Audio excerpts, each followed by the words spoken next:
أعوذ بالله من الشيطان الرجيم بسم الله الرحمن الرحيم لن ينال الله لحومها ولا دماؤها ولكن يناله التقوى منكم كذلك سخرناها لكم لعلكم تشكرون.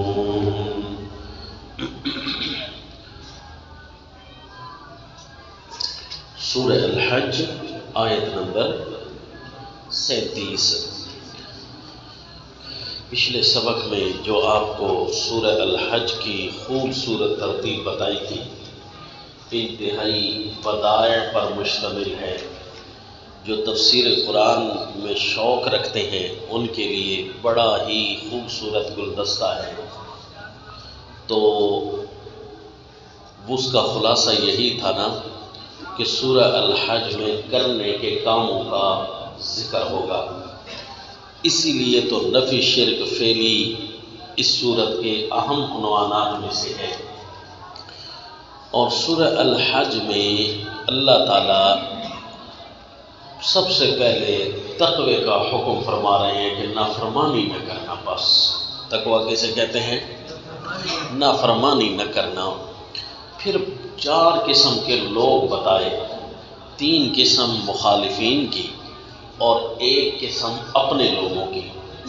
اور جو مخالفین ہیں نا اللہ کی نظروں میں تو یہ 3 قسم کے لوگ ہیں، اور انہوں نے خود اپنی طرف سے جو فرقے ایجاد کر رکھے تھے، بڑے بڑے فرقے، 5 فرقے، ان کا تذکرہ فرمایا اور یہ بتایا کہ یہ میرے موحدوں کے ساتھ سارے کے سارے ایک ہو کر لڑتے ہیں. یہ سارے ہادان خصمان اختصموا فی ربہم، تو ساروں کو ایک بنا کر موحدوں کے ساتھ یہ لڑتے ہیں. تو دونوں کا آپ نے سزا اور ثواب کا انداز دیکھا، بڑا انوکھا تھا اس صورت میں. اور صورت کے مضمون کی جھلک بھی اس میں سے نظر آ رہی تھی کہ انہوں نے کیا کام کیے اور ہم نے ان کے ساتھ کیا کام کیا. تو بڑا ہی خوبصورت سیٹ اپ تھا. جو یہ کام کرتے ہیں جدال فی اللہ میں، تو اس میں یہ ہے کہ سب سے بڑے اللہ کے گھر سے رکاوٹ کا باعث بنتے ہیں. تو یہاں سے عنوان شروع کیا کہ مومنوں تمہارے لیے ہم نے گھر بیت اللہ کا بنایا ہے، تمہارا بنیاد، تمہارے مرکز وہی ہے. اور یہ جو اللہ کے معاملے میں لڑتے ہیں نا، تمہارے ساتھ یہ لڑیں گے اسی گھر کو سامنے رکھ کر. تو دھیان کرنا، حضرت سیدنا ابراہیم علیہ السلام کی بنیاد بتا کر پھر کاموں کی فہرست شروع کر دی کہ تمہاری بنیاد جب بن گئی تھی تو اب تم نے کام کون سے کرنے تھے. تو وہ فہرست اللہ کریم نے ہمیں دی ہے جی. اس فہرست میں کتنے کام آپ پڑھ چکے جی؟ 8 پڑھ چکے ہیں 36 آیتوں تک. اور آج یہ جو پہلا حکم تھا نا، 5واں حکم تھا، یعنی نیازات اللہ کے تذکرے کے بعد، 4 مسائل کے تذکرے کے بعد جو حکم 5واں آیا تھا فَلَهُ أَسْلِمُوا، اور اس کے بعد متصل قربانی کا ذکر آیا. فَلَهُ أَسْلِمُوا کے بعد کس کا ذکر آیا جی؟ قربانی کا. فَاذْكُرُوا اسْمَ اللَّهِ عَلَيْهَا صَوَافَّ، اور فَكُلُوا مِنْهَا وَأَطْعِمُوا الْقَانِعَ وَالْمُعْتَرَّ. یہ قربانی کے بعد اسپیشل کر کے اللہ تعالیٰ نے انہیں احکام بنایا ہے تاکہ جو قربانی کی تقریب ہے نا وہ خالصتاً اللہ کے لیے ہو. کیوں جی؟ چھوٹی چھوٹی باتیں بھی اللہ تعالیٰ اس صورت میں کر رہے ہیں کہ کھاؤ بھی صحیح، دوسروں کو کھلاؤ بھی صحیح. آخر کیوں چھوٹی چھوٹی باتوں کو اسپیشل حکم بنا کر اللہ کریم بیان فرما رہے ہیں؟ تو ابھی تھوڑی دیر کے بعد اس کا جواب آپ کو سمجھ آ جائے گا. میں نے کہا تھا نا کہ قربانی کے حکم ابتدا میں اللہ کیوں دے رہی ہے، ایک ابتدائی احکام میں قربانی کا حکم، اس کا جواب ابھی آپ کو نظر آنے والا ہے. کہ یہ اللہ بڑے اسپیشل طریقے سے قربانی ہم سے کیوں اس کی تقریب منعقد کروا رہے ہیں۔ اب ذرا دیکھ لو جی، یہ جو قربانی کا حکم آیا، فاذکروا اسم اللہ فکلوا منہا واطعموا القانع، اس کے بعد اللہ کریم کیا فرمانا چاہتے ہیں ذرا دیکھیے جی۔ بسم اللہ الرحمن الرحیم، لن ینال اللہ لحومها ولا دماؤها ولكن يناله التقوى منكم كذلك سخرها لكم لتكبروا الله على ما هداكم وبشر المحسنين۔ قربانی کرتے ہوئے یہ خیال رکھنا، لن ینال اللہ کے ساتھ اگر لکھ لو تو آپ کو اگلی ساری آیت سمجھ آ جائے گی۔ یہ خیال رکھنا، قربانی کرتے ہوئے یہ خیال رکھنا اللہ تعالیٰ کو ان کا گوشت نہیں پہنچ رہا، ولا دماؤها، اور نہ اس کا خون پہنچے گا اللہ کو، ولکن ینالہ التقوی منکم، لیکن اللہ کو پہنچتا ہے تمہارے دل کا ادب۔ تقوی کا معنی شیخ الہند رحمہ اللہ نے کیا کیا جی؟ دل کا ادب، تمہارے دل کا ادب ہم تک پہنچتا ہے۔ اللہ دکھانا چاہتے ہیں کہ مومن ہمارا کتنا ادب کرتا ہے، کھائے گا خود لیکن ادب ہمارا ہے، خون یہی بہہ جائے گا۔ کذالک سخرها لکم، اسی لیے اسی طرح ان کو تمہارے بس میں کر دیا ہے۔ سخرها لکم، تمہارے بس میں کر دیا ہے ان کو، لتکبروا اللہ علی ما ہداکم، تاکہ تم اللہ کی بڑائی پڑھو اس پر جس طرح اللہ نے تمہیں سکھایا ہے۔ اللہ کی بڑائی اسی طرح ان پر پڑھو، جانوروں کو ذبح کرتے ہوئے، جانوروں کو رکھتے ہوئے، غرض ہر حال میں اللہ کی کبریائی پڑھو تم جس طرح کہ اللہ نے تمہیں سکھائی ہے۔ وبشر المحسنین، اور دل سے نیکی کرنے والوں کو خوشخبری سنا دو۔ اب یہ حکم آپ نے پڑھا ہے، لتکبروا اللہ پر اگر 9 نمبر لکھو تو اگلا مسئلہ حل کرتے ہیں جی۔ اللہ فرماتے ہیں تقوی تمہارا ہم تک پہنچے گا، تمہارا دل کتنا ہے خالص اور مخلص، وہ تمہارا تکبیر پڑھنے سے تمہارا ظاہر ہو جائے گا۔ تم نے تکبیر پڑھنی ہے، حالانکہ یہ حکم پیچھے بھی آیا، فاذکروا اسم اللہ علیہا، اللہ کا نام بھی پڑھنا ہے اور اللہ کے نام کی تکبیر کے انداز میں اللہ کا نام پڑھنا ہے۔ ان دو حکموں کو الگ الگ کر کیا، حالانکہ دونوں حکم ایک جیسے ہیں، لیکن دیکھو نا، کھانے کا حکم بھی ہے، کھلانے کا حکم بھی ہے، یہ چھوٹی چھوٹی باتوں کو بھی بڑا کر کے پیش کیا۔ تو پھر اسی طرح جو اللہ کا نام پڑھا جائے گا، یوں بھی اللہ کا نام پڑھا جا سکتا ہے کہ بسم اللہ و باسم محمد، مثال کے طور پر صلی اللہ علیہ وسلم، اللہ کے نبی کا نام ساتھ پڑھا جا سکتا تھا۔ مشرکین کو راہ بھی کھل سکتی تھی کہ دیکھو جی اللہ کا نام بھی میں پڑھ رہا ہوں، اگرچہ میں نے غیر اللہ کا پڑھا ہے لیکن اللہ کا نام بھی تو میں نے پڑھ دیا ہے نا۔ تو فرمایا اللہ کا نام اس طرح پڑھنا ہے کہ شرک نکھر کر واضح ہو، توحید بالکل واضح ہونی چاہیے۔ وَلِتُكَبِّرُ اللَّهَ، اللہ کا نام بڑا ہونا چاہیے اس طریقے سے۔ تو اللہ کا نام بڑا تب ہوتا ہے کہ جب کوئی بھی اللہ کے برابر کا نہیں رہتا، الوہیت میں کوئی بھی نہیں جاتا۔ وَلِتُكَبِّرُ اللَّهَ عَلَى مَا هَدَاكُمْ، تو یہ جی اسپیشل کر کے ہم نے اس کو الگ حکم اس لیے گنا ہے کیونکہ یہ تکبیر کا طریقہ ہے۔ اچھا جی، اللہ تعالیٰ نے ہمیں کیسے سکھایا؟ اللہ فرماتے ہیں جس طرح کہ تمہیں سکھایا گیا ہے اس طرح اللہ کا نام پڑھو۔ ایک کو زیادہ کھلی ہوئی لگتا ہے اسی طرح سے، اچھا چلو رہے۔ وَلِتُكَبِّرُوا اللَّهَ عَلَى مَا هَدَاكُمْ وَبَشِّرِ الْمُحْسِنِينَ، اور دل سے نیکی کرنے والوں کو خوشخبری سنا دو۔ یہ اب جملہ کیوں آیا جی؟ ظاہر ہے جو اللہ کے احکام پر عمل کریں گے ان کے لیے تو خوشخبریاں ہیں، لیکن اللہ نے یہ جملہ الگ ارشاد فرمایا وَبَشِّرِ الْمُحْسِنِينَ۔ وجہ یہ ہے کہ ذبح کرتے ہوئے بندہ اللہ کا نام بھی پڑھ دیتا ہے، تکبیریں بھی پوری کر دیتا ہے۔ اچھا پہلے یہ جملہ بتا دوں نا، ہداکم، اللہ نے ہمیں کہاں سکھایا؟ اللہ فرماتے ہیں ہم نے تمہیں سکھایا ہے. تو بھائی اللہ نے کہاں سکھایا؟ اللہ نے قرآن میں بھی سکھایا ہے کہ فَكُلُوا مِمَّا ذُكِرَ اسْمُ اللَّهِ عَلَيْهِ وَلَا تَأْكُلُوا مِمَّا لَمْ يُذْكَرِ اسْمُ اللَّهِ عَلَيْهِ، یہ بھی اللہ نے سکھایا. اور حرمت علیکم المیتۃ والدم ولحم الخنزیر وما اہل لغیر اللہ بہ، یہ بھی اللہ نے سکھایا. غیر اللہ کا نام اگر پڑھ دیا گیا تو وہ چیز حرام ہو جائے گی، اور اللہ کے نام والی چیز کھانا دوسری نہ کھانا، یہ ہمیں بتا دیا گیا قانوناً، یہ اللہ نے قانوناً سکھایا. لفظاً جو ہے اللہ نے حدیث میں سکھایا ہے. لفظاً کیا نہیں؟ حدیث آئی ہے. لفظاً بسم اللہ اللہ اکبر کے الفاظ ہیں، یا بسم اللہ واللہ اکبر کے الفاظ ہیں. ساتھ اتنا بھی کہہ سکتے ہیں انی وجہت وجہی للذی فطر السماوات والارض حنیفا وما انا من المشرکین، یہ بھی رسول اللہ صلی اللہ علیہ وسلم نے فرمایا. پہلے پڑھا نا، انی وجہت وجہی للذی فطر السماوات والارض حنیفا وما انا من المشرکین.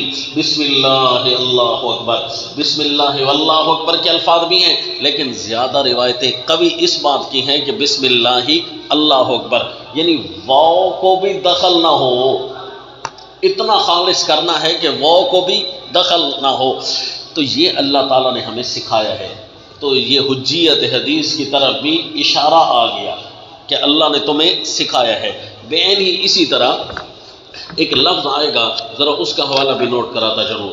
دوسرا پارہ دیکھ لو جی، پہلا صفحہ سورۃ البقرہ آیت نمبر 43. فرمایا وَإِن كَانَتْ،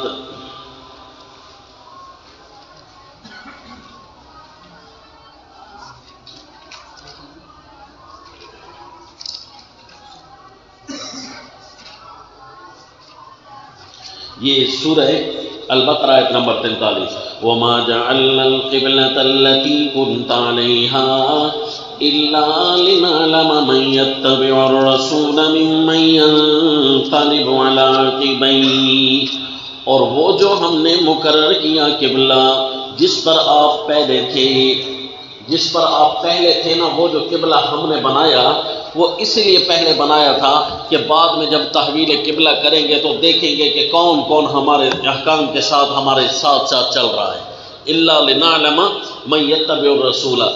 تو جی بیت المقدس کو اللہ نے قبلہ بنایا ہے، قرآن میں کہیں ہے؟ قرآن میں کہیں نہیں ہے نا. حدیث میں آیا، اللہ کے نبی نے فرمایا کہ اب بیت المقدس کی طرف منہ کر کے نماز پڑھو کچھ عرصہ تک، 17 مہینے تک. تو اللہ اس کو اپنی طرف سے تعبیر فرما رہے کہ وما جعلنا القبلہ. تو اس کا مطلب ہے حدیث کی حجیت ہے. اسی طرح وَلِتُكَبِّرُوا اللَّهَ عَلَىٰ مَا هَدَاكُمْ کے اندر بھی آ گیا جی. اچھا اب دوسرا جملہ وَبَشِّرِ الْمُحْسِنِينَ، دل سے نیکی کرنے والا. بعض اوقات ذبح کرنے والے ذبح بھی کر رہے ہوتے ہیں، اللہ کا نام بھی پڑھ رہے ہوتے ہیں، حکم بھی اللہ کا، لیکن اصل میں ان کا دل نہیں چاہ رہا ہوتا قربانی کرتے ہوئے. اور جس طرح بنی اسرائیل نے ذبح تو کیا تھا، لیکن اللہ فرما رہے تھے سورہ البقرہ میں کہ فَذَبَحُوهَا وَمَا كَادُوا يَفْعَلُونَ، ذبح تو انہوں نے کیا ہے لیکن نہ کرنے جیسا. کیوں جی؟ ذبح اس لیے تو نہیں کرانا تھا نا کہ تمہاری ایکٹنگ دیکھنی تھی یا تمہاری تقریب سجانی تھی. ذبح تو اس لیے کرانا تھا کہ اشربوا فی قلوبہم العجل، ان کے دلوں میں بچھڑے کی محبت بیٹھ چکی تھی. اپنے ہاتھوں سے ذبح کرو گے نا، پتہ چلے گا کہ یہ الہ نہیں ہے جس کو ہم اپنے ہاتھوں سے ذبح کر رہے ہیں، یہ خدا نہیں ہے، یہ الہ نہیں ہے. تو اس وقت تمہارا دل بھی تکبیریں پڑھ رہا ہوگا، تمہارے دل سے آواز آ رہی ہوگی اللہ اکبر، اللہ کے علاوہ اور کوئی بھی نہیں ہے. دلی محبت، دلی تکبیر تمہاری چاہیے تھی. اس لیے یہاں فرمایا وَلِتُكَبِّرُوا اللَّهَ فَاذْكُرُوا اسْمَ اللَّهِ، اور یہ بھی دل کے ساتھ بھی پڑھنا ہے. وَبَشِّرِ الْمُحْسِنِينَ، جو دل سے نیکی کرنے والے ہیں نا ان کو خوشخبریاں سنا دو. آؤ جی.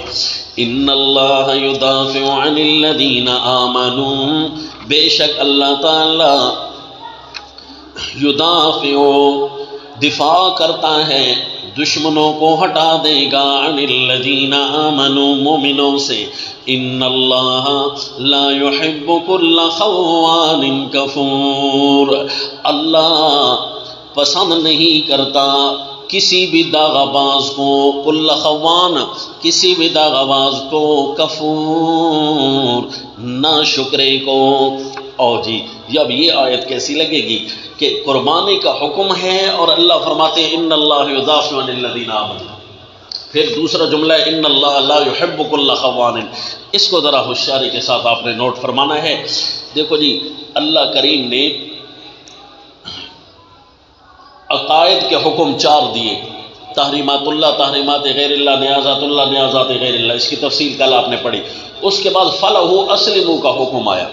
اچھا فَلَهُ أَسْلِمُوا کی تفصیل بھی میں نے عرض کی، بڑی لمبی چوڑی تھی، یعنی اسی کے لیے تو اللہ تعالیٰ نے کافی ان کی تعریف بھی فرمائی ہے کہ کون ہے اصل مسلمان۔ تعریف کرنے کے بعد نا جی سب سے پہلے اللہ نے قربانی کا حکم دے دیا۔ اچھا جی قربانی کے حکم کو بھی مختلف انداز میں 4 حکم بنا کر پیش کیے۔ 4 احکام میں قربانی کا حکم سب سے پہلے اسی لیے دیا جا رہا ہے کہ اس صورت میں ہے کرنے کے کام کرنے ہیں۔ توجہ ہے جی، کرنے کے کام کرنے ہیں۔ کوشش کرو اس کو تھوڑا ہلکا کر سکتے ہو ذرا سا۔ کرنے کے کام کرنے ہیں تو جو اعلیٰ قسم کا کام ہوتا ہے نا سب سے پہلے وہ کیا جاتا ہے، پھر اس کے بعد درجہ بدرجہ سارے احکام ذکر ہوں گے۔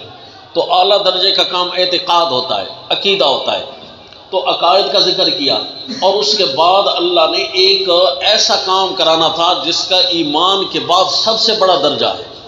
وہ کیا ہے؟ جہاد۔ کرنے کے کاموں میں سب سے پہلا درجہ جو ایمان کے بعد ہے وہ جہاد کا ہے، حتیٰ کہ پڑھانے والوں سے بھی درجہ زیادہ کس کا ہے جی؟ مجاہد فی سبیل اللہ۔ فضل اللہ المجاہدین علی القاعدین، کہ اللہ نے بیٹھنے والوں پر فضیلت دی ہے۔ اچھا جی کرنے کے کاموں میں سب سے پہلا کام اللہ نے جہاد کا کروانا تھا۔ اسی ترتیب سے ترتیب نزولی ہوگی، سب سے پہلے اوپر والے احکام بیان کیے جائیں گے، پھر نیچے والے احکام، یوں ترتیب کے ساتھ اللہ بیان کریں گے۔ اور جہاد کا جو حکم آنے لگا ہے تو اس سے پہلے اللہ مومنوں کو تیار کر رہا ہے۔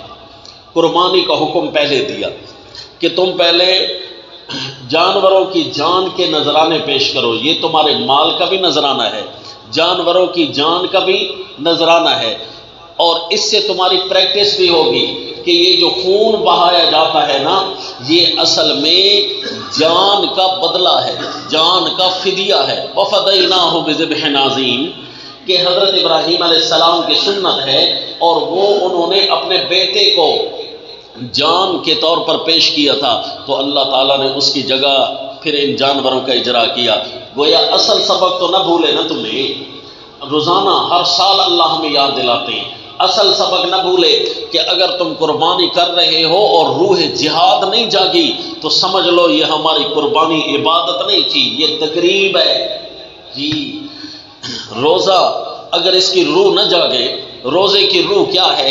یہ بھی جہاد کی ٹریننگ ہے، سورہ البقرہ میں آئے گا انشاءاللہ۔ تو جہاد کی ٹریننگ ہے، تو اگر روزہ رکھتے ہوئے یہ چیز بھی ذہن میں نہیں ہے، روح کا مطلب یہ اللہ کی عبادت خالص طریقے سے یہ نہیں ہے، تو سوائے بھوکا اور پیاسا رہنے کے مومن کو تو روح اس کے عمل کار فرما ہوتی ہے، نہ یہ کہ وہ صرف بھوکا اور پیاسا رہتا ہے۔ اسی طرح اللہ نے قربانی کا حکم دیا کیونکہ آگے حکم جہاد شروع کرنا تھا، تو اسی لیے جی قربانی کا حکم دیا۔ اور قربانی کے کاموں میں اچھا اسلموا کے بعد سب سے پہلے قربانی کا حکم آیا، اس کی ایک وجہ یہ ہے۔ اب اسلموا کے ساتھ اس کا ربط کیسے لگے گا؟ دیکھو جی اللہ کے سپرد کرنا ہے نا اپنے آپ کو، تو سب سے پہلے اپنی جان و مال پیش کرتا ہے، تو یہ اس لیے اس کے بعد ربط لگا دی، اللہ نے قربانی کے احکام بیان کیے۔ قربانی کا حکم میں بھی اللہ نے کتنی تفصیل کی جی۔ سب سے پہلے حکم آیا جی فذکروا، پھر فرمایا فکلوا، پھر فرمایا واطعموا، اور اسی طرح فرمایا لتکبروا اللہ۔ اب اتنی تفصیل کے بعد گویا ٹریننگ کروائی جا رہی ہے۔ مومنوں کرنے والے کام کی یہ ہیں کہ تم نے جب مال و جان پیش کرنی ہونا اللہ کے سامنے، ذہن یہ ہو ایک اللہ کے لیے ہم کر رہے ہیں اور ایک اللہ کے دین کی سربلندی کے لیے کر رہے ہیں۔ وَلِتُكَبِّرُوا اللَّهَ عَلَىٰ مَا هَدَاكُمْ، کیوں جی وَجَعَلَ كَلِمَةَ الَّذِينَ كَفَرُوا السُّفْلَىٰ وَكَلِمَةُ اللَّهِ هِيَ الْعُلْيَا۔ جہاد کے مقاصد میں اللہ نے بیان کیا ہے۔ کافروں کی بات نیچے ہو جائے، کافروں کا آئین نیچے ہو جائے اور دین اسلام کا آئین اوپر آ جائے۔ وَلِتُكَبِّرُوا اللَّهَ عَلَىٰ مَا هَدَاكُمْ۔ یہ اب زور لگا رہا ہوں اس بات پر، یہ صرف یہ رب سمجھانے کے لیے جی کہ اللہ نے اسلموا کے بعد یہ قربانی کا حکم دیا ہے، کیونکہ جان و مال کی سپردگی یہ سب سے اول حیثیت کی ہوتی ہے، اور جان و مال کی سپردگی کے لیے ٹریننگ کی جاتی ہے، تو اس کے لیے اللہ سالانہ ہماری ٹریننگ کرواتا ہے، یہ قربانی کروائی گئی۔ تو اس لیے اب یہ آیت سمجھ آ گئی، ان اللہ یدافع عن الذین آمنوا، کہ اللہ دفاع کرتا ہے مومنوں سے، مومنوں کی طرف سے، مومنوں پہ ایسے احکام سکھا کر، یدافع کے ساتھ اگر لکھ لو خاص احکام سکھا کر، خاص احکام سکھا کر یہ اللہ مومنوں کا دفاع کر رہا ہے، ان کو سمجھا رہا ہے کہ تم نے اپنی باتیں کرنی ہیں، تمہاری سرحدیں بھی دفاعی پوزیشن میں مضبوط ہونی چاہیے۔ بندہ اپنا ملک فتح کر لے اور سرحدوں کی حفاظت نہ کرے تو کسی وقت بھی دشمن ٹوٹ پڑے گا۔ تو اس لیے اللہ تعالیٰ نے دین اسلام کے کام بھی بتائے، اور اب فرمایا تمہوں نے اپنی دینی سرحدوں کی حفاظت کیسے کرنی ہے، اللہ نے دفاع کا طریقہ بھی سمجھایا، اور فرمایا کہ ان دفاع کے کاموں میں خیانت نہ کرنا۔ جی قربانی اللہ اس لیے تو نہیں کرا رہا تھا کہ صرف مقصد تمہارا کھانا ہو، کھانا تو ہے لیکن مقصد وہ نہیں ہے، لِتُكَبِّرُوا اللَّهَ عَلَىٰ مَا هَدَاكُمْ، اصل یہ ہے کہ اللہ کا دین نافذ ہو جائے، ورنہ خائن کہلاؤ گے۔ ان اللہ لا يحب كل خوان، اور کفور کا لفظ فرمایا کہ ناشکرے ہو جاؤ گے، احکام ہمارے سیکھ کر مرضیاں اپنی چلاؤ تو یہ ناشکری ہے تمہاری۔ ان اللہ لا يحب كل خوان کفور۔ اب یہ آیت ایسی تھی کہ جتنا بھی بندہ زور لگا لے ربط بیان کرتے ہوئے کافی تکلیفیں اٹھانی پڑتی ہیں، کافی جو ہے تعویلیں کرنی پڑتی ہیں، لیکن ساری تعویلات سے بچ کر چند جملوں میں اس آیت کا کیا ربط لگانا ہے کہ اللہ نے کرنے کے کام چونکہ بتائے، عقیدے کے بعد سب سے پہلے اپنے آپ کو سپرد کرنا، اور سپرد کرنے کا بہترین طریقہ کیا ہے کہ اپنے جان و مال، سب سے اعلیٰ طریقہ یہ ہے جان و مال پیش کرنا، اور جان و مال پیش کرنے کے لیے جہاد کے لیے ٹریننگ ہونی چاہیے، تو اللہ نے قربانی بطور ٹریننگ کے دی ہے۔ تو قربانی بھی یوں سمجھو کہ اصل نہیں ہے، اصل کوئی اور چیز ہے، جہاد ہے۔ پھر جب جہاد پر آئیں گے تو جہاد بھی اصل نہیں ہے، اصل کوئی اور چیز ہے کہ اللہ کا دین نافذ ہو جائے۔ اصل یہ قاتلوہم حتی لا تکون فتنہ، فتنہ کفر اور فتنہ شرک یہ مٹ جائے، اس لیے جہاد ہے جی۔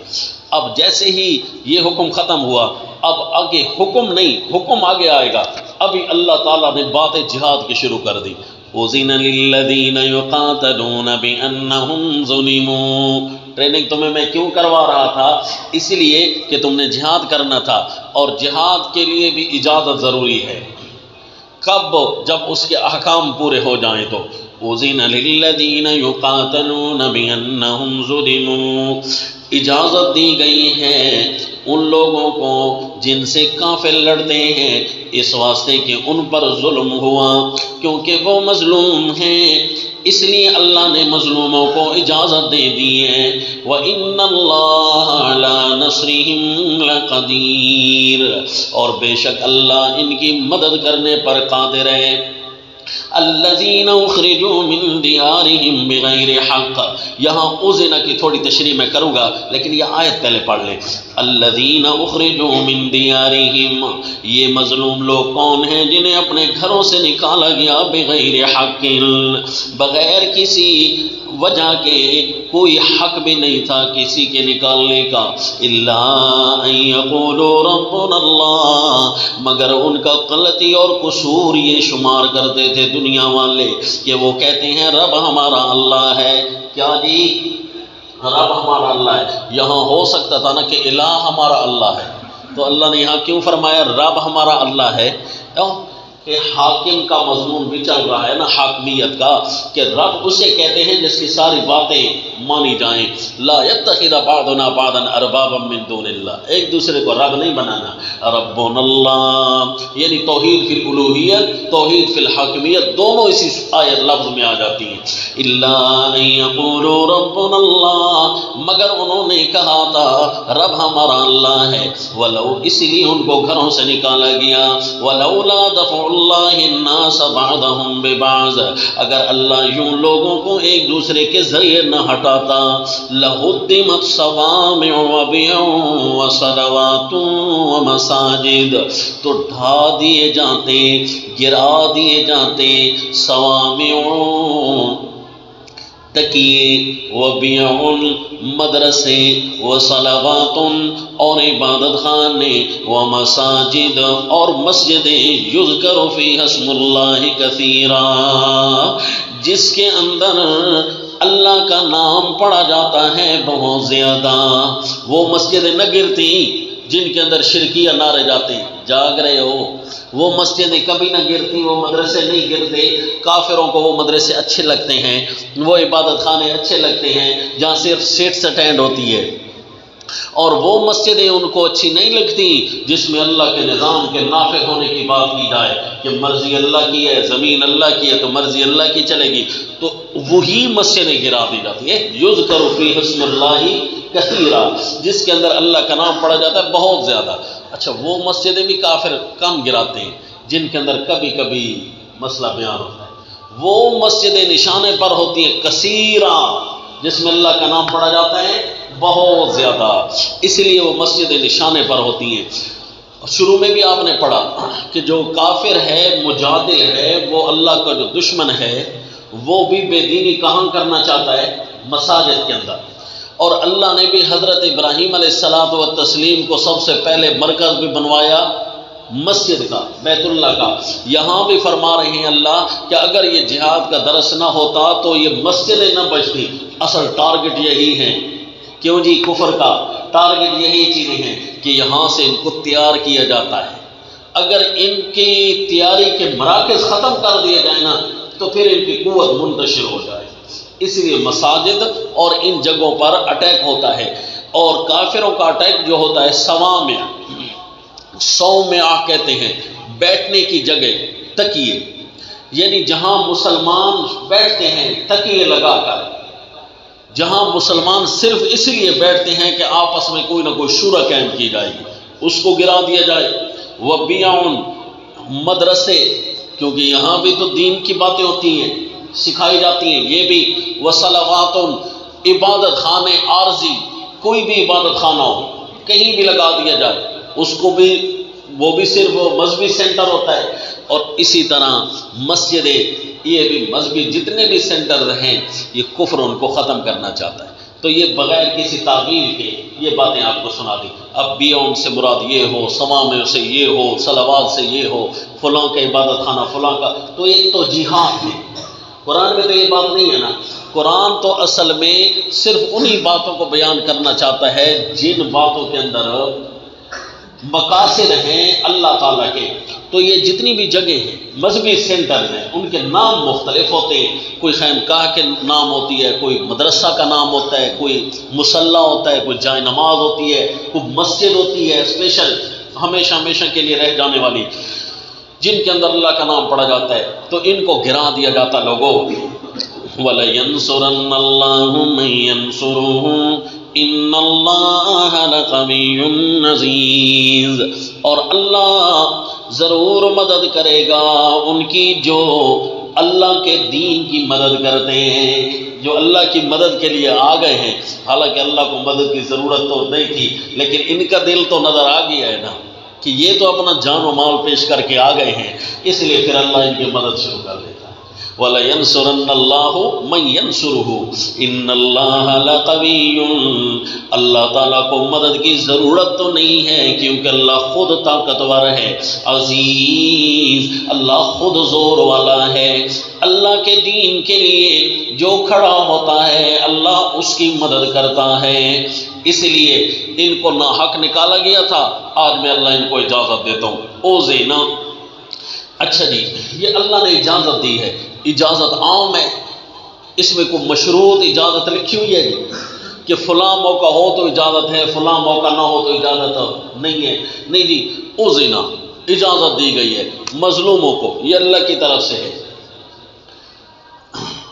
اب جب اجازت دی گئی ہے، لفظی معنی تو ہے نا اجازت دیا جانا، تو کیا یہ اجازت امر کی صورت میں ہے کہ نہیں کرو جہاد، امر کی صورت میں ہے، یا اجازت سے مراد مطلق اجازت ہے، کوئی کرے تو اس کی مرضی، کوئی نہ کرے تو اس کی مرضی؟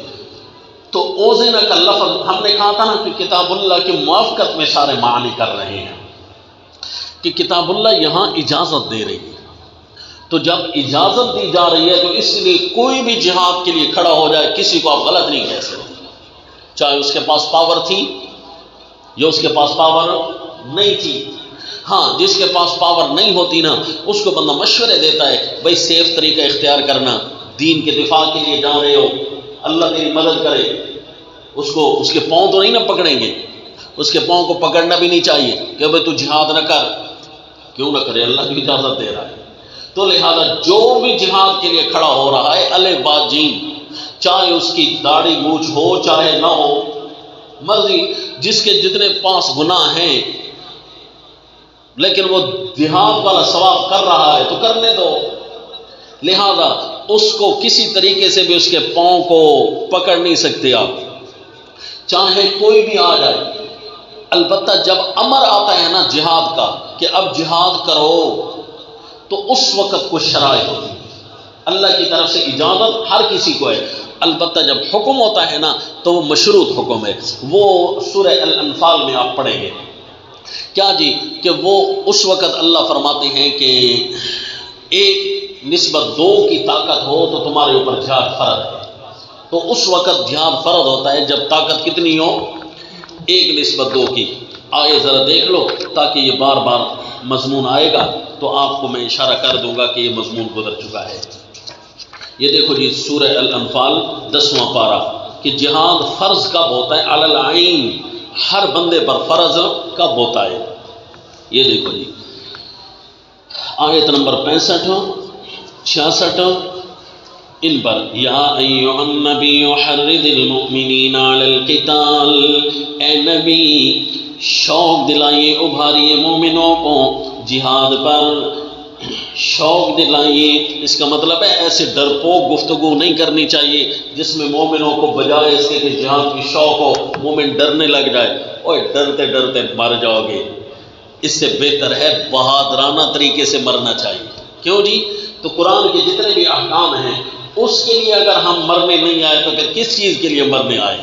زمین کے لیے مرنے آئے۔ کل جو کوئی کہے بھئی آپ کہنے لگ جو نمازیں 4 ہیں 5 نہیں ہیں، لڑنا ہے جی، مرنا ہے، پھر کہنا ہے 5 ہیں۔ کوئی کہے بھی آپ کہو بھائی جہاد کرنا جائز نہیں ہے، کیوں کہیں بھائی قرآن میں جو لکھا ہوا ہے، نبی نے جو کیا ہے ساری زندگی، تو ہم نہ کریں؟ تو بہادری کے ساتھ زمین اللہ کی ہے، کوئی تمہاری ہے، ہمیں بھی ہمارا اصل تو کام ہے حکومت کرنا، اللہ کی زمین کو سنبھالنا ہمارا کام ہے، لہذا جتنے بھی خدا کے دشمن زمین کو خراب کیے ہوئے ہیں ہم نے انشاءاللہ صاف کرنا ہے، کہو انشاءاللہ۔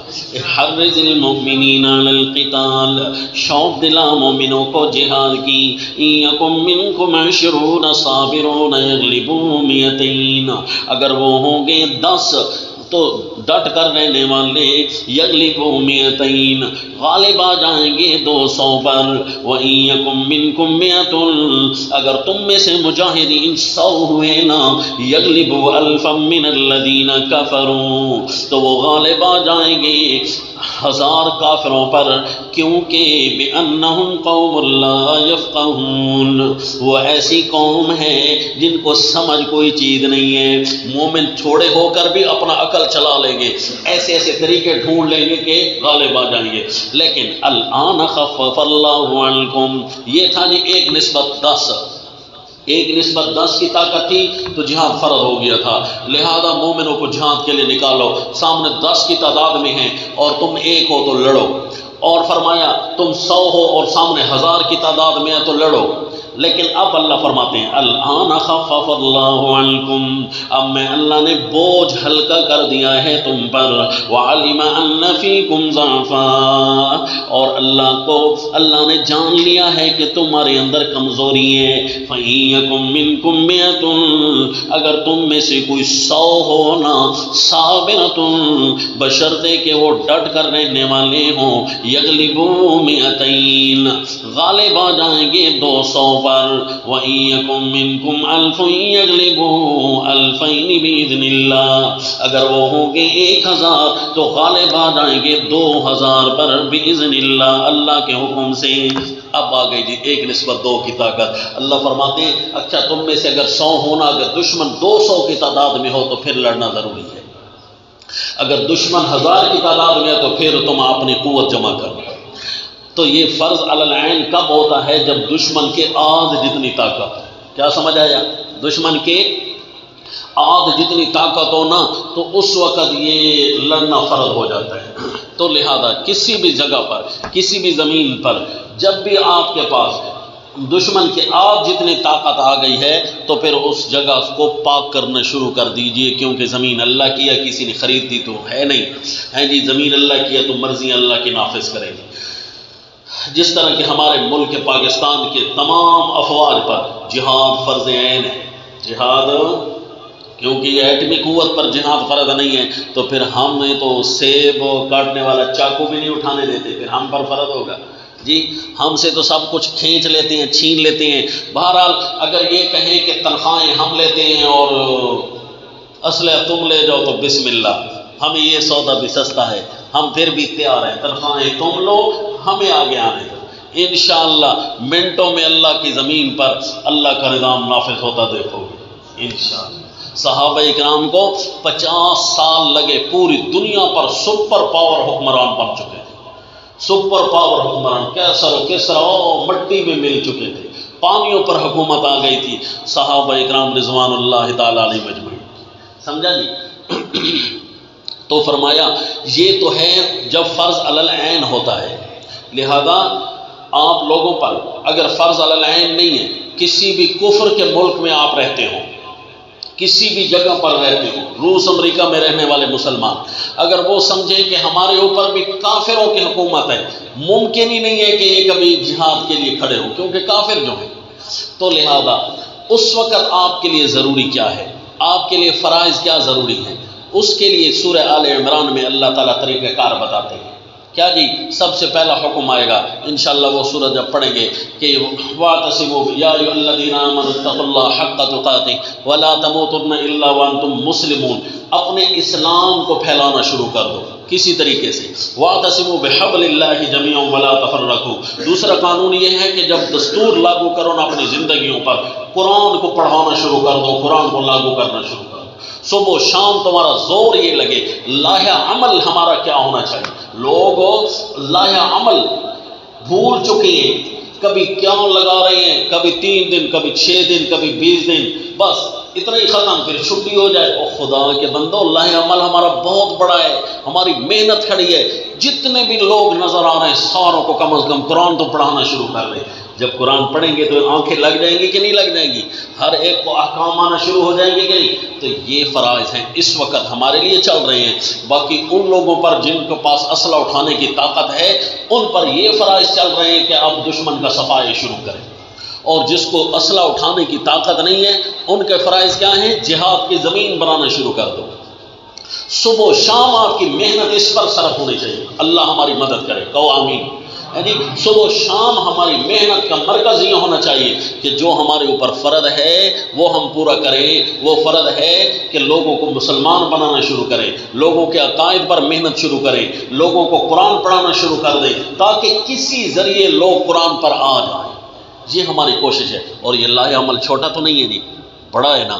تو اس لیے سب سے پہلے قرآن پڑھنا ہے، پھر لوگوں کو پڑھانا ہے، منت سماجت کرنی ہے۔ ہماری اور کوئی نہیں سنے گا، بیوی کو تو پڑھا لیں گے، بچوں کو تو پڑھا لیں گے، قرآن کی محنت ہے نا۔ ہمارا کام یہ تو نہیں ہے کہ ہزاروں کا مجمع ہوگا تو پڑھائیں گے، 2 بندے ہوں گے تو نہیں پڑھائیں گے، نہ جی نہ۔ حضرت سیدنا یوسف علیہ السلام کو موقع ملتا ہے جیل میں ہی شروع کر دیا کام، تبلیغ شروع کر دی ہے جی. پھر اللہ تعالیٰ نے حکمران بنا دیا. اصحاب کہف کو موقع ملتا ہے ایک کمرے میں ایک ہی دفعہ جان کو ہتھیلی پر رکھ کر مسئلہ بیان کر دیا. ہاں جی ہزاروں کا مجمع بھی نہیں ہے، ایک چھوٹا سا کمرہ ہے. 300 سال کے بعد جب بیدار ہوئے پورے ملک میں اسلام نافذ ہو چکا تھا. قال الذین غلبوا علی امرہم، قرآن کہتا ہے لنتخذن علیہم مسجدا. اس وقت جو حکومت پر لوگ تھے نا وہ کہتے تھے مسجدیں بنائیں گے. اس کا مطلب ہے کہ اس وقت ان کی تبلیغ سے ہمارا کام یہ ہے زمین تو ہموار کریں، اگر ان میں سے کوئی بھی مسلمان نہ ہوا جہاد کے لیے کھڑا نہ ہوا تو کم از کم زمین تو تیار ہوگی. کوئی بھی اللہ والا حکمران آ سکتا ہے، وہ جہاد کے لیے ہمیں پکارے تو سارے تیار کھڑے ہو. اس وقت تیاری نہ شروع ہو جائے. تیار پہلے ہونے چاہیے. تیار ہاں جی اگر آپ کل جمراتیں چلیے اور ان کے حرام کھائیں گے نعوذ باللہ من ذالک تو جہاد تو نہیں کر سکیں گے. اس لیے پہلے لوگوں کو سمجھانا ہے بدعات نہ کریں تاکہ پیٹ میں حرام کا لقمہ نہ جائے. شرک نہ کریں پیٹ میں حرام کا لقمہ نہ جائے، نہیں تو جہاد نہیں کر سکو گے. سورۃ المائدہ جب ہم پڑھیں گے نا انشاءاللہ تو وہاں آئے گا کہ حرام خور جہاد نہیں کر سکتا. وہ بیٹھے رہتے ہیں، وہ کہتے ہیں فاذهب انت وربك فقاتلا انها هنا قاعد. ہمیں تو یہاں بٹھا دو اور خود جاؤ جہاد کر. کیوں جی؟ کہ ہمارے پیٹوں میں اس وقت حرام داخل ہو چکا ہے. لا حول ولا قوت الا باللہ. جو سود نہ کھاؤ. غرض قرآن کے سارے احکام لوگوں کو سمجھائیں گے، حرام نہیں کھائیں گے. تو یہ ہمارے اوپر اب فرض ہے، تو اپنے اس فرض کو پہچانیں. اب یہ فرض کرتے ہوئے آپ کے سامنے کوئی آئے گا ایک آیت کا منکر، خاتم النبیین کا منکر، تو اس کے ساتھ بھی دو ہاتھ کرنی ہے، کوشش کرنی ہے کہ یہ منکر بھی صاف ہو جائے، ہٹ جائے ہماری راہ سے. سپیڈ تیز رکھنی ہے. کوئی آئے گا انک لا تسمع الموتى جیسی 120 آیتوں کا منکر، کوئی آئے گا تقلید جیسی 14 آیتوں کا منکر، کوئی آئے گا مسئلہ جادو کے اندر 6 آیتوں کا منکر. ایک کئی آئیں گے. قرآن کوئی ماننے سارے اشاعت و توحید والے آ جائیں کہیں ہم سارے قرآن کو مانتے ہیں. ان کو کہو ایک آدھ آیت تم سے بھی رہتی ہے. کون سی ہو سکتی پردے والی آیت. ان کو کہو قرآن کو نافذ کرنا ہے، اس میں تو پردے کا بھی حکم ہے.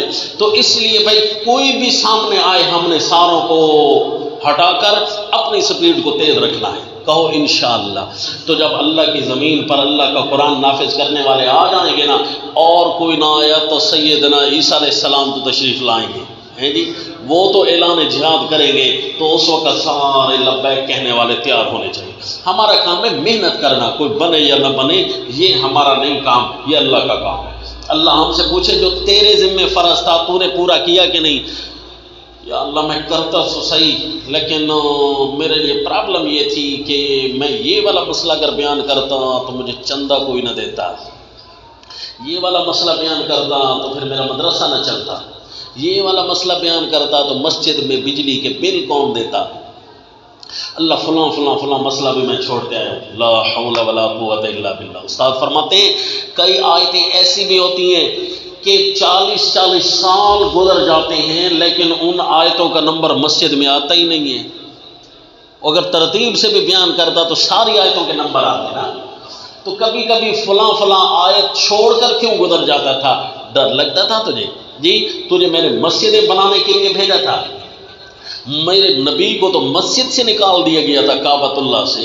جی نبی اس کو مسجد کو بچانے نہیں آئے تھے، دین کو بچانے آئے تھے. لہذا سیٹوں کو نہ بجائے جائے، اللہ کے دین کو بجائے. لہذا جب فرض ہے تو ان پر ہے، ہمارے اوپر یہ فرض ہے. اور یہ فرض تو نہیں ہے لیکن اگر کوئی کرنے لگ جائے تو اوزے نہ، اس کو اجازت ہے. ہمت کر رہا ہے ماشاءاللہ، اللہ اس کی مدد کرے. اس کو دہشت گرد کہنا پھر جائز نہیں ہوگا، نعوذ باللہ. یہ کفر کی چال ہے کہ راہ جہاد کرنے والوں کو دہشت گرد کہتے ہیں. اور یہ الگ بات ہے کہ واقعی کچھ دہشت گردوں کو جہاد کا نام استعمال کرنے کا موقع بھی مل گیا ہے. زمینوں کی دشمنیاں انہوں نے کہا جہاد کرتے ہیں اور جی اپنوں کو مار ڈالیں گے اور کہیں گے جی ہم نے جہاد کیا. کئی مجاہد ایسے تھے جن کو کوئی گھاس نہیں ڈالتا تھا، اور نام کے مجاہد کہہ رہا ہوں، علاقوں میں کوئی گھاس نہیں ڈالتا تھا، انہوں نے کہا لو جی ثواب سے آپ ڈاکے ماریں گے. ڈاکے بھی مارنے لگ گئے، چوریاں بھی کرنے لگ گئے، اور کہنے لگے جی ہم مجاہد ہیں۔ کیوں جی؟ جہاد کا نام استعمال کرنے والا دہشت گرد ہے، لیکن جہاد کرنے والا دہشت گرد نہیں ہو سکتا۔ اور یاد رکھنا میرا مسئلہ کہ اگر مجاہد کو واقعی کسی نے دہشت گرد کہہ دیا گیا، نکاح ہوگا تو ٹوٹ جائے گا۔ مسلمان اگر پہلے ہوگا تو اب کافر ہو جائے گا۔ کیوں جی؟ کہ دین کے اس نے بہت بڑے عمل کی توہین کر دی ہے۔ ٹھیک ہے، ناراض ہوئے بیٹھے ہو، چلو آپ کو خوش کرنے کے لیے بھی مسئلہ بتا دیتا ہوں۔ اگر خامخواہ آپ کو آپ کی بیوی دوسری شادی سے روکے تو وہ بھی، اس کا نکاح بھی ٹوٹ گیا۔ لو جی اب خوش ہو جی؟ نہیں سمجھ؟ تو یہ آپ اپنے رزق پر کریں، دوسری کا نام نہ اٹھائیں گے تو پہلی بھی جاتی ہے۔ تو او بھائی دین کا مسئلہ کوئی بھی ہے، ہاں کوئی شرعی عذر بیان کرے، ہاں بھئی یہ شرعی عذر ہے تو خامخواہ اس کو کافر بھی نہ کہہ دیں، ہاں دھیان کریں، سمجھا جی؟ تو خامخواہ بلا وجہ، ایک آدمی نے ہم سے پوچھا کہ بلا وجہ سب کام ٹھیک ہے، بیوی بھی اوکے ہے، لیکن چند رشتہ داروں نے جناب خامخواہ نکاح میں رکاوٹ بن گئے ہیں، آدھے رشتہ دار۔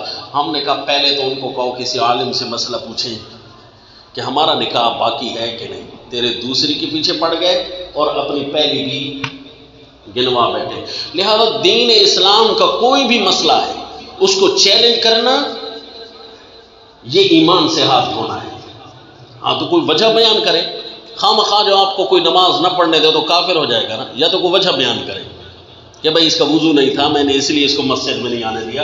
کوئی بھی دین کا مسئلہ ہے اس کو چیلنج کو کرتا ہے تو فوراً اسلام سے گیا، کیونکہ اس لحظہ وہ کافر ہو جاتا ہے، کفر اختیار کر لیتا ہے۔ اس لیے بھائی مجاہد کو خامخواہ دہشت گردی نہیں کہنا، سود کو منافع نہیں کہنا، رشوت کو چائے پانی نہیں کہنا، یہ ساری چیزیں ایسی ہیں جس کے نام بدل دیے جاتے ہیں اور دین کے ساتھ مذاق کیا جاتا ہے۔ لا حول ولا قوت الا باللہ۔ اب پتہ چلا جی کہ اللہ نے جن پر حکم نافذ کیا ہے جہاد کا وہ کون ہے، اور جو جہاد نہیں کر سکتے یعنی اسلحہ نہیں اٹھا سکتے تو ان پر کیا فرض ہے بتا دیا۔ اس کے علاوہ اگر کوئی کرنا چاہتا ہے تو اللہ فرماتے ہیں اوزینا، اجازت ہے تمہیں۔ جب اللہ اجازت دے رہا ہے تو ہم کیوں روکیں بھائی کسی کو؟ خامخواہ روکنا جائز نہیں ہے، جو کر رہا ہے ٹھیک ہے جی، اللہ ان کو توفیق دے۔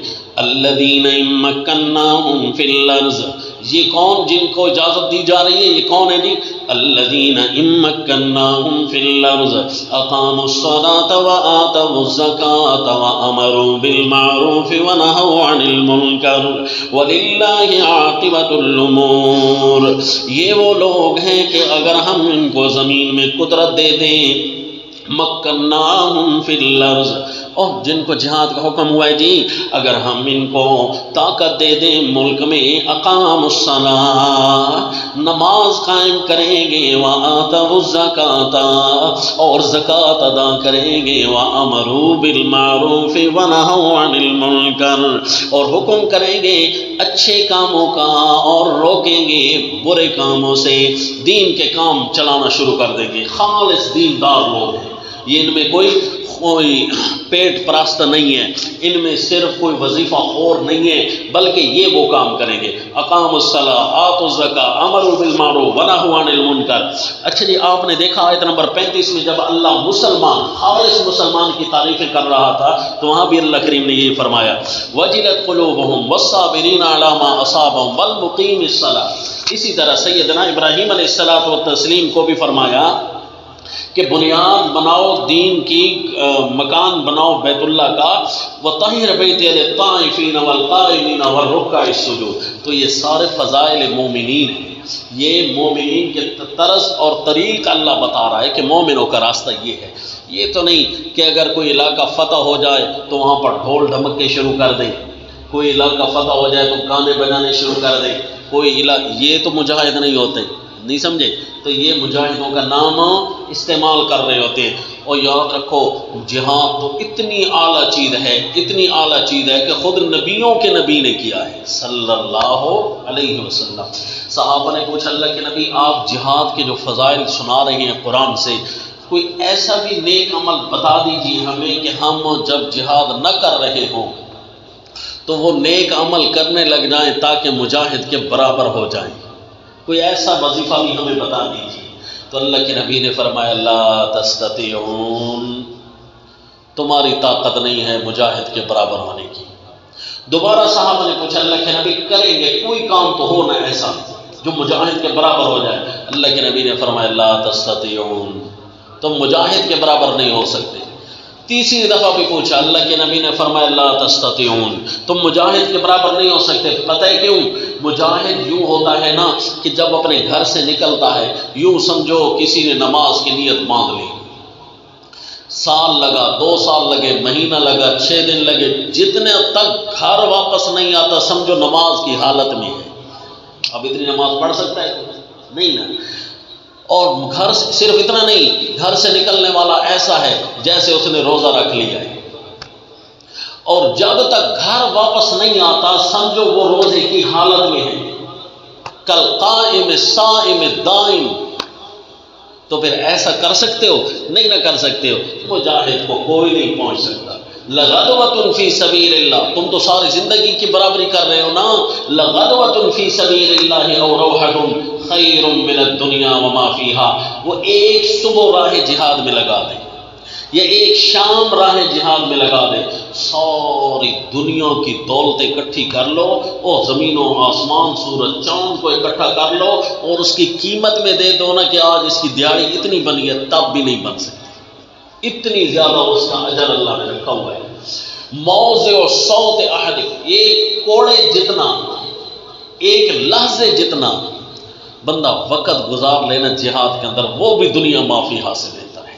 سمجھا جی؟ خیر من الدنیا وما فیہا. اسی لیے فرمایا مجاہد تو خالص دین کے لیے لڑتا ہے اور اس کو مجاہد کہتے ہیں.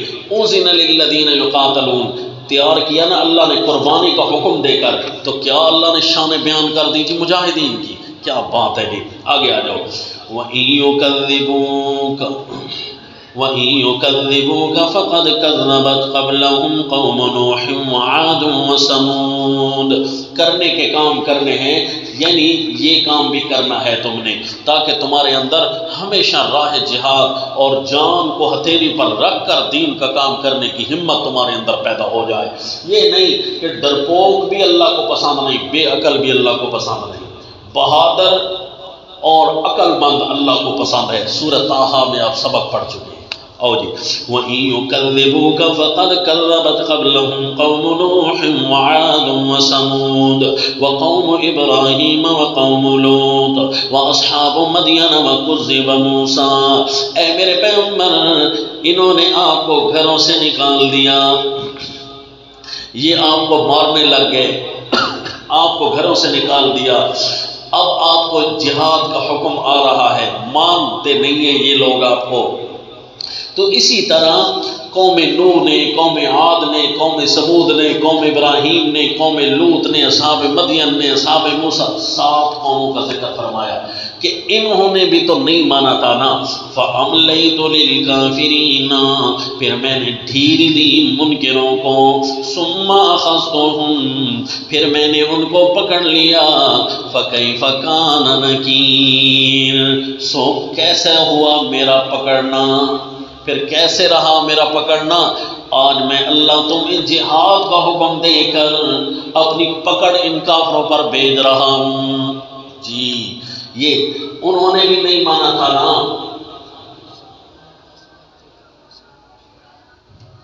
انہوں نے بھی نہیں مانا تھا تو ان پر ہم نے مسلط کیا اپنے عذاب کو. تو اگر یہ نہیں مانیں گے تو ہم آپ کو بھی جہاد کا حکم دے رہے ہیں. فَكَأَيٍّ مِّن قَرْيَةٍ أَهْلَكْنَاهَا وَهِيَ ظَالِمَةٌ. کتنی میں ربط لگانا جا رہا ہوں، پتہ نہیں آپ کو سمجھ آئی بھی صحیح کہ جہاد کے حکم کے ساتھ ساتھ، جہاد کی اجازت کے ساتھ ساتھ تسلی کیوں آ گئی. اس لیے کہ میرے پیغمبر ان کو ہم نے موقع تو بڑھا دیا ہے، موقع تو ان کو بڑھا دیا ہے کافروں کو، لیکن یہ جو نہیں مان رہے آپ کو گھروں سے نکال دیا تو آپ کوئی نہ کوئی صورت تو بنائے نہ ان پر. جہاد کی اجازت آ گئی۔ فَكَأَيٍّ مِّن قَرْيَةٍ أَهْلَكْنَاهَا وَهِيَ ظَالِمَةٌ، کتنی کچھ بستیاں جن کو ہم نے غارت کیا، تباہ کیا، وَهِيَ ظَالِمَةٌ، اور وہ ظلم کرنے والے تھے اپنے اوپر۔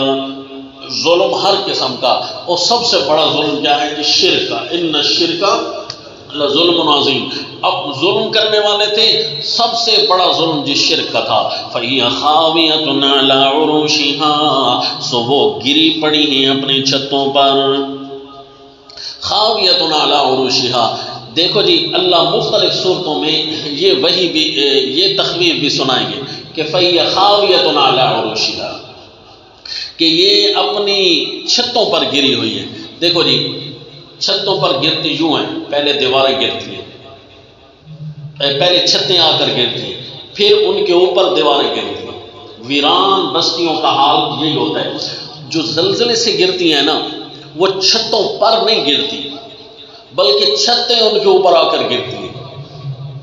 اور جہاں لفظ ہو نا کہ چھتوں پر گرے ہوئے تو یہ ویران بستیوں کی ویرانی کی طرف اشارہ ہوتا ہے، کیونکہ ویران جگہوں پر آپ نے عمارتیں ٹوٹی ہوئی دیکھی ہوگی نا، پہلے ان کی چھتیں خراب ہوتی ہیں پھر ان کی دیواریں جا کر گرتی ہیں، تو وہی خاویۃ علی عروشها، اس کو بس تھوڑا چیک کریں۔ فَهِيَ خَاوِيَةٌ عَلَىٰ عُرُوشِهَا وَبِئْرٍ مُّعَطَّلَةٍ وَقَصْرٍ مَّشِيدٍ، اپنی چھتوں پر گری ہوئی ہیں، وَبِئْرٍ مُّعَطَّلَةٍ، اور کتنے کنویں جو نکمے پڑے ہوئے ہیں، وَقَصْرٍ مَّشِيدٍ، اور کتنے چونا غچ محلات وہ بھی اسی طرح پڑے ہوئے ہیں، معطل پڑے ہوئے ہیں۔ کتنی کچھ چیزیں تم نے دیکھ لی ہیں، چھوڑ گئے، مکین ہو گئے، لا مکان کیسے کیسے، کہاں گئے؟ او بڑے ان کی کر و فر تھی جی، بڑی ہٹو بچوں کی ان کی صدائیں لگتی تھی، جہاں سے گزرتے تھے جناب ہم یہ ہیں اور ہم وہ ہیں، من اشد منا قوہ، ہم سے بڑا طاقتور کون ہے؟ کہاں گئے وہ ہیں جی؟ ہماری سرائکی میں کہتے ہیں قبرستان اور تو سنبھال رکھیں جی، کہاں گئے؟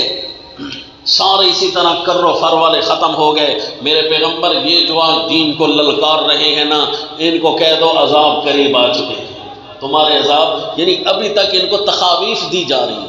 اسی لیے اجازت جہاد ہے، جب امر جہاد آئے گا نا پھر تخویف کا موقع بھی نہیں ہوگا، پھر حملے پہ حملہ ہوگا، پھر ہوگا فَاضْرِبُوا فَوْقَ الْأَعْنَاقِ وَاضْرِبُوا مِنْهُمْ كُلَّ بَنَانٍ، اس وقت یہ عوامر ہوگی۔ ابھی تک اوزنا ہے نا، تو اسی لیے ساتھ ساتھ تخاویف چل رہی ہیں کہ ابھی بھی دیکھ لو، ابھی بھی موقع ہے۔ افلم یسیروا فی الارض، کیا یہ چلے پھرے نہیں ہیں زمین میں، فتکون لهم قلوب یعقلون بها او آذان یسمعون بها فانها لا تعمی الابصار، یہ چلے پھرے ہوتے زمین میں، ان کے کوئی تو دل ہوتے جن سے یہ سمجھ جاتے ہیں، او آذان یسمعون بها، یا ان کے ایسے کوئی کان تو ہوتے جن سے یہ سن لیتے، فإنها، یعنی دل ہیں پر ان کے اندر سوچنے سمجھنے کی صلاحیت نہیں ہے، کان تو ہیں لیکن سننے کی صلاحیت نہیں ہے، حق نہیں سنتے تو یہ کان ہی نہیں، حق نہیں سوچتے تو پھر دل و دماغ کا کیا کرنا۔ فَإِنَّهَا لَا تَعْمَى الْأَبْصَارُ، آنکھیں اندھی نہیں ہوتی، وَلَكِنْ تَعْمَى الْقُلُوبُ الَّتِي فِي الصُّدُورِ، اصل اندھے وہ ہیں جو سینوں میں دل پڑے ہوئے ہیں، دل ہوتے بھی سینوں میں، لیکن اللہ کریم کا نے یہ انداز کیوں اپنایا کہ وہ دل جو تمہارے سینوں میں پڑے ہیں نا وہ اندھے ہیں، یعنی فضول ہے، فضول۔ تو یہ کفار اللہ کو اتنے فضول لگتے ہیں، کبھی کبھی اللہ فرماتے ہیں اولئک کالانعام، اور کبھی اللہ فرماتے ہیں بل ہم اضل، یہ جانور ہے، یہ جانور تو ان سے کم از کم اچھے ہیں نا، وہ میرے نافرمان تو نہیں جی۔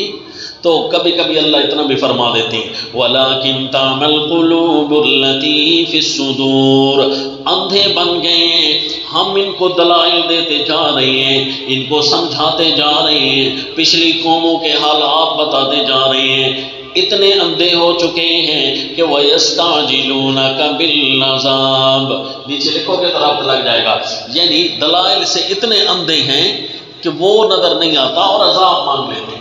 دلائل سے اتنے اندھے ہیں کہ وَيَسْتَعْجِلُونَكَ بِالْعَذَابِ، آپ سے عذاب میں جلدی کرتے ہیں کہ کب آئے گا عذاب. وَلَن يُخْلِفَ اللَّهُ وَعْدَهُ، ان کو بتا دو اللہ اپنے وعدے کی خلاف ورزی نہیں کرتا. جب آئے گا نا وقت، اللہ اپنے وعدے کی خلاف ورزی نہیں کرتا. آئے گا صحیح، آئے گا صحیح. پلاننگ ہو چکی ہے، اللہ پلاننگ ہو چکی ہے. فرمایا ہاں وَإِنَّ يَوْمًا عِنْدَ رَبِّكَ كَأَلْفِ سَنَةٍ مِّمَّا تَعُدُّونَ. نیچے لکھ لو پلاننگ ہو چکی ہے جی. یعنی جو تمہارے ہاں ایک دن ہوتا ہے اللہ کے ہاں وہ 1000 سال کا ہوتا ہے. کیا مطلب؟ تم تو ایک دن کی پلاننگ کرتے ہو نا، اللہ 1000 سال میں قوموں کا عروج و زوال طے کر دیتے ہیں. 1000 سال لگتا ہے قوموں کو عروج اور زوال آنے میں. آپ دیکھ لیں پچھلی جتنی بھی اقوام گزری ہیں ان کو عروج لگا یا عروج کے بعد زوال لگا، تو کتنے دن لگے ہوں گے؟ آپ دیکھیں گے 1000 سال گزرنے میں نام و نشان بھی ختم ہو جاتا ہے. مسلمانوں کو ترقی ملتے ہوئے پھر ان کو رسوائیاں ملتے ہوئے کتنا عرصہ لگا؟ آپ دیکھ سکتے ہیں کہ اب وہ 15ویں صدی جا رہی ہے، 1500 سال ہو چکے ہیں اور ہمارے اوپر قبضہ ہو چکا تھا 500 سال پہلے. جی اگر آپ تاریخ اٹھا کر دیکھیں تو سلطان صلاح الدین الایوبی وہ تقریباً 10 ہجری میں آئے تھے، تو انہوں نے بیت المقدس کو آزاد کروایا تھا، حکومت اسلامیہ کو اپنی نہج پر کھڑا کیا. اس وقت وہ فرما رہے تھے کہ لوگوں میرا تو پہلی منزل بیت المقدس تھی. 53 سال کی اس کی عمر ہو گئی کہ میں جب میدان کارزار میں اترا ہوں 30 سال کی عمر تھی میری، اور میں اپنی پہلی منزل لے کر آیا تھا بیت المقدس کہ میں پہلے بیت المقدس آزاد کروں گا پھر اللہ کے زمین پر اللہ کا نظام نافذ کروں گا. اس نے نعرہ بتایا تھا کہ قرآن کا نعرہ تو یہ ہے اسلام کی کوئی سرحد نہیں ہے، ساری زمین اسلام کی. تو لیکن جب وہ فوت ہونے لگے نا انہوں نے کہا میری زندگی کی آخری منزل بن گئی تھی بیت المقدس. پہلے کن کے ساتھ لڑتا رہا؟ یہود و نصارہ کو چھوڑو، پہلے اپنوں کے ساتھ لڑتا رہا. کبھی یہ حکمران میرے سامنے آتا، کبھی وہ حکمران سامنے آتا، کبھی یوں کرتے کرتے بالآخر میں نے بیت المقدس کو فتح کیا. اور یہ وہ دنیا کا ہیرو تھا جس نے ایک دن میں 5 بادشاہوں کو گرفتار کیا. 5 بادشاہوں کو اپنے سامنے بٹھایا قیدی بنا کر. بیت المقدس کو جب فتح کیا، نیٹو آئی ہوئی تھی نا پوری افواج ہر قسم کی ملکوں کی، تو جب وہ گرفتار کیا آخری دن تو 5 بادشاہوں کو گرفتار کر کے اسلام کا جھنڈا لہرایا تھا بیت المقدس میں. تو وہ کہہ رہے تھے کہ میں اکیلا کہاں کہاں جاؤں گا، سارے جو کافروں کے ہاتھ غار مغلوب ہو چکے ہیں، سارے جو شراب کباب کے نشوں میں زر اور زم، عورت کا نشہ اور پیسوں کا نشہ ہے، بس انہی پر لگے ہوئے ہیں صبح و شام. جی تو اس کا مطلب ہے وہ اس وقت بھی کہہ رہے تھے کہ اسلام غالب نہیں ہے مغلوب ہے، میں اکیلا ہوں. حالانکہ فتح ہو چکا تھا بیت المقدس. وہ کہنے لگے یہ دن بہت کم ہے.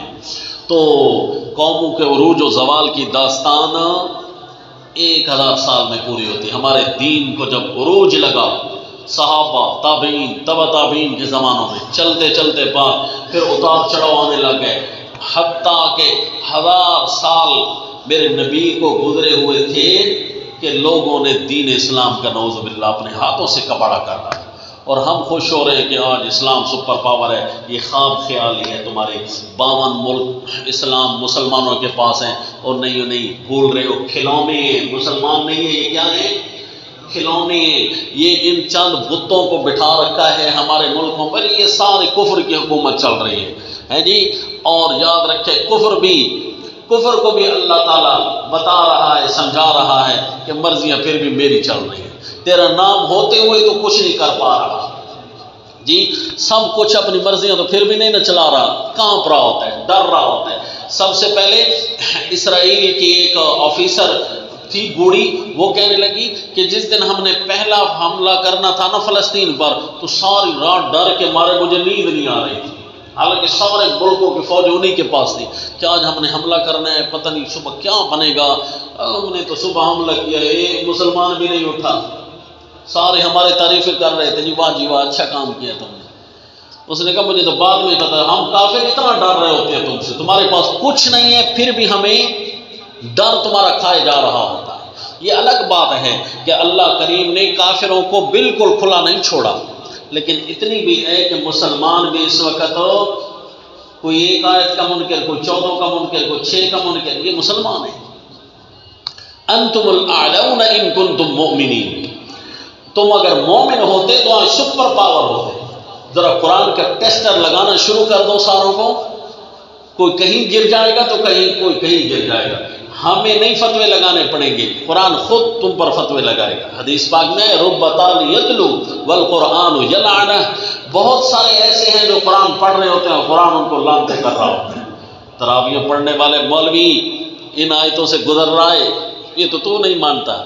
مرزا قادیانی نے ایک آیت کا بھی انکار نہیں کیا اور اس کو تو نے کافر کہہ دیا. آدھی آیت کا کیا نہیں، خاتم النبیین، آدھی آیت کا انکار کیا اور تو اس کے پیچھے ہاتھ دھو کر پڑ گیا ہے. جی وہ بھی کہیں گے اصل کو بکھرا کھوتی نواد لا بیٹھے.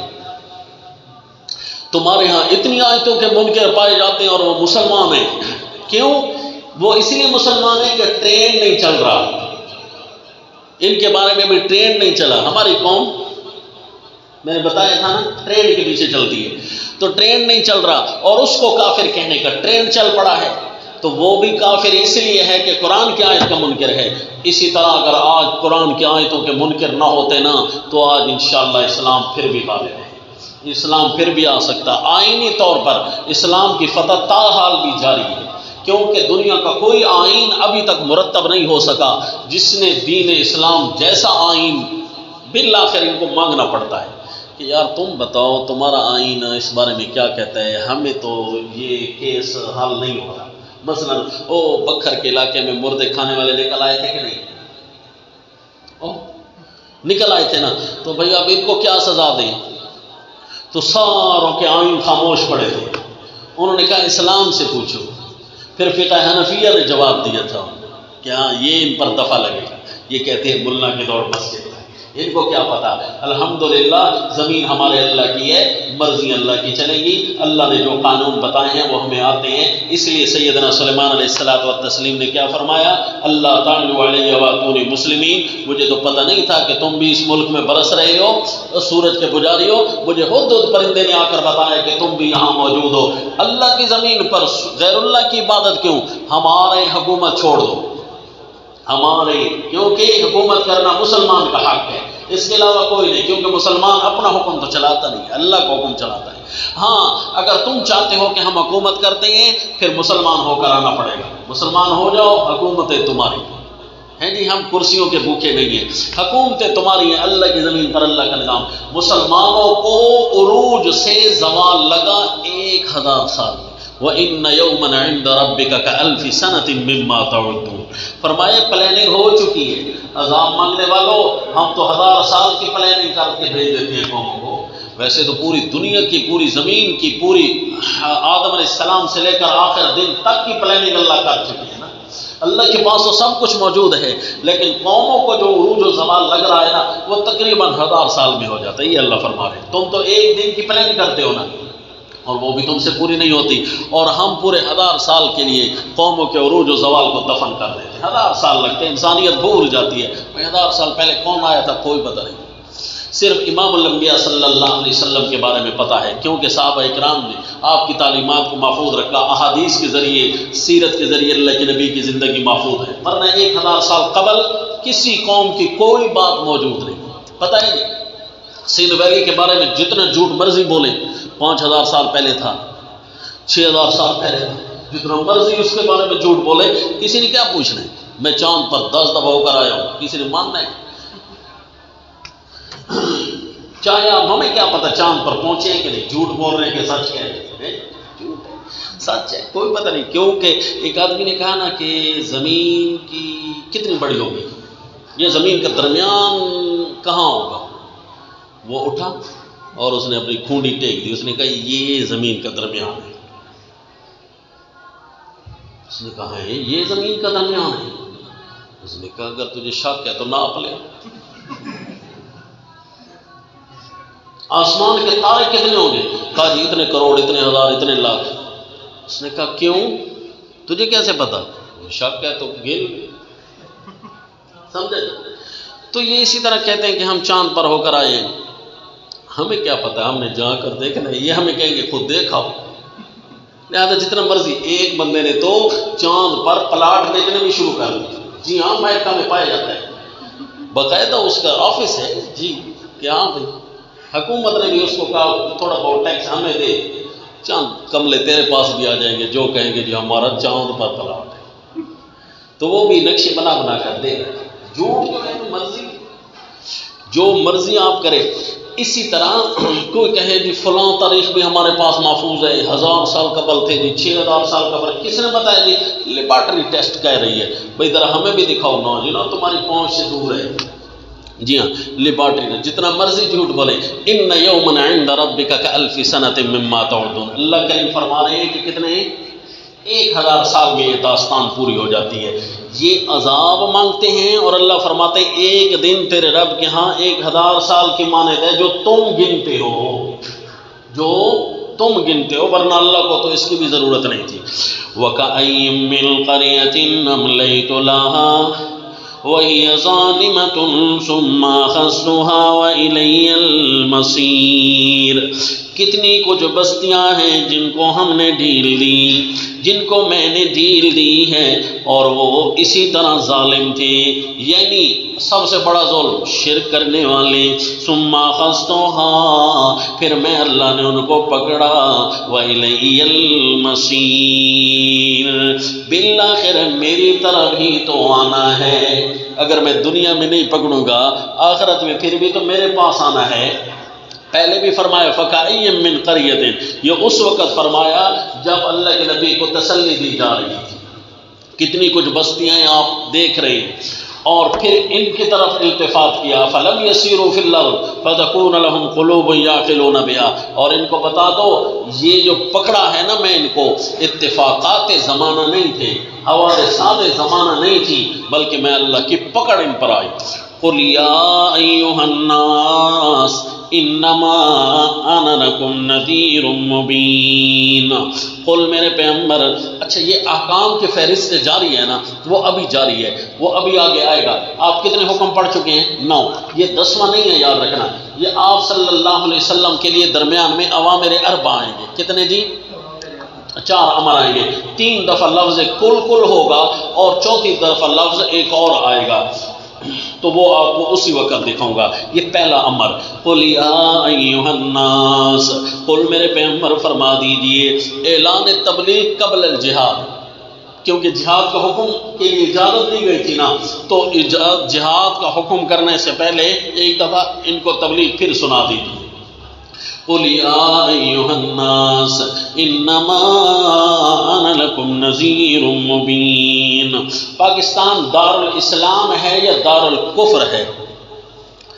دارالاسلام کی تعریفیں بھی پوری فٹ نہیں آتی، دارالکفر کی تعریفیں بھی پوری فٹ نہیں آتی، لہذا فقہی روح سے یہ دارالامن ہے، فقہی روح سے یہ دارالامن ہے۔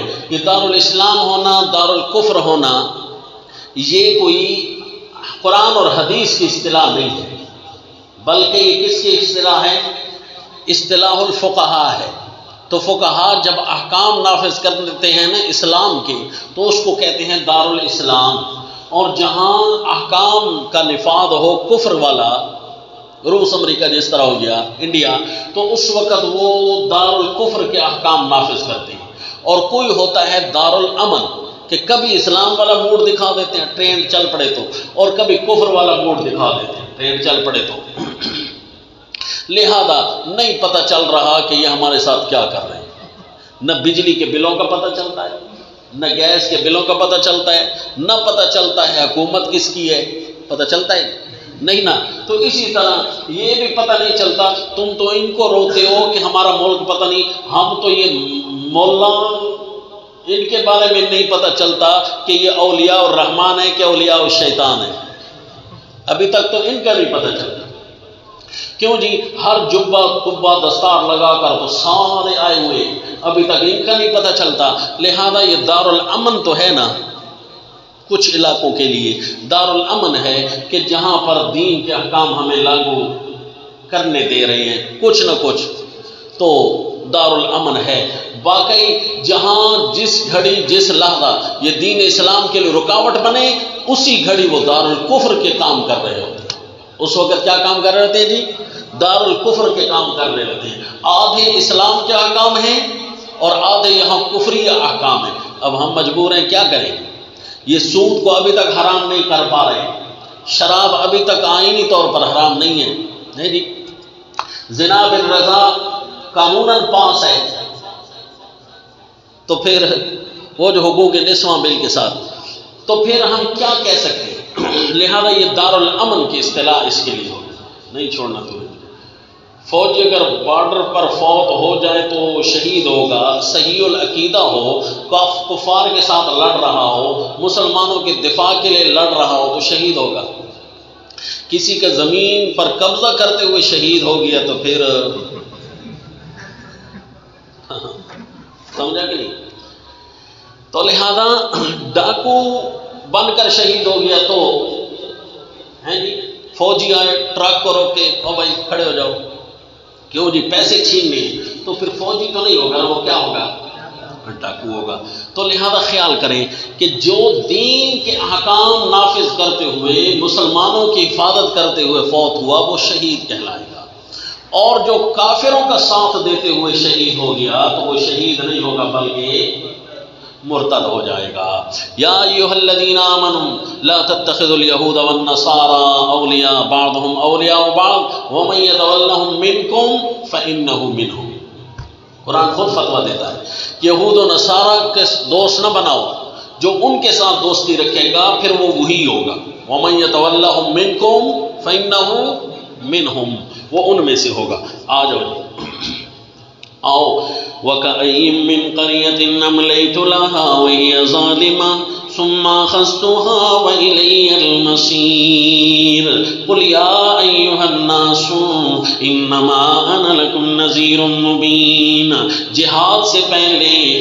جہاد سے پہلے تبلیغ.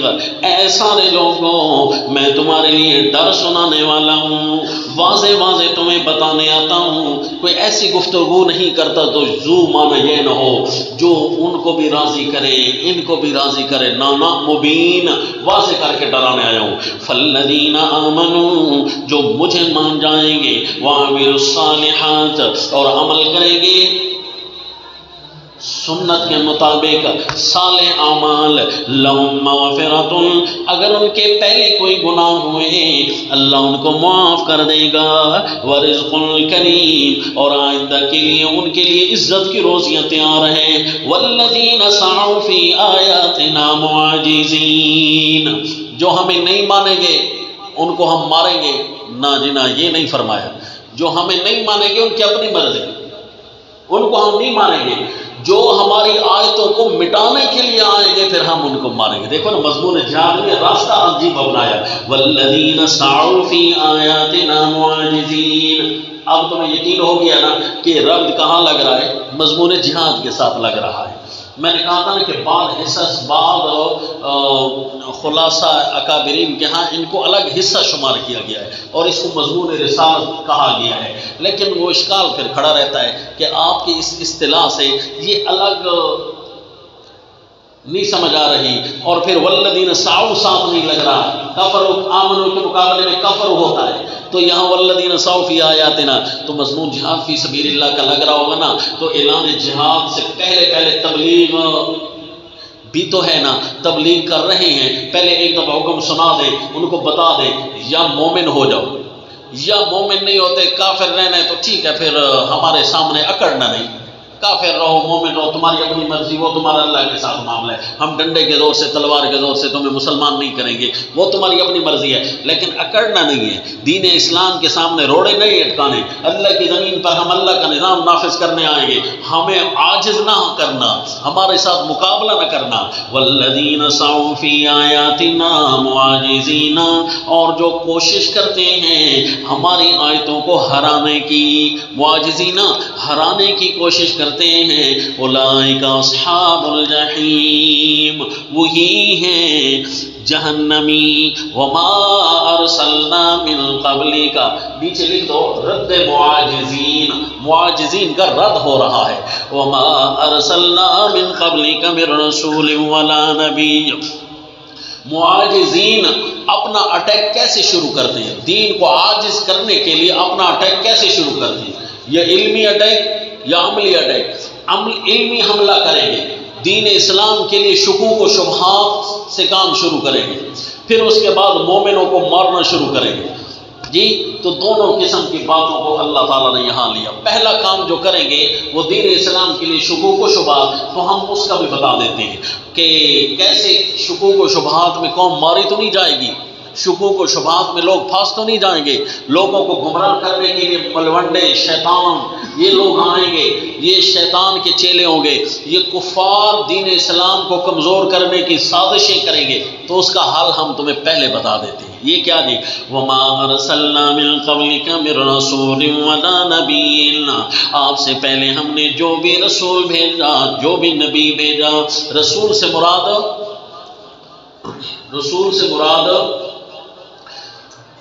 کہ جو اصل الشریعہ رکھتا ہو، رسول سے مراد جو اصل الشریعہ رکھتا ہو، اور نبی سے مراد جو سابقہ شریعت کو چلائے۔ نبی سے مراد جو سابقہ شریعت کو، ویسے رسول اور نبی کی اصطلاح میں لفظی فرق نہیں ہے۔ رسول پیغام پہنچانے والا، نبی وہی خبریں جو صرف اللہ اس کو دیتا ہے، وہی خبریں آگے پہنچانے والا، لفظی فرق نہیں ہے۔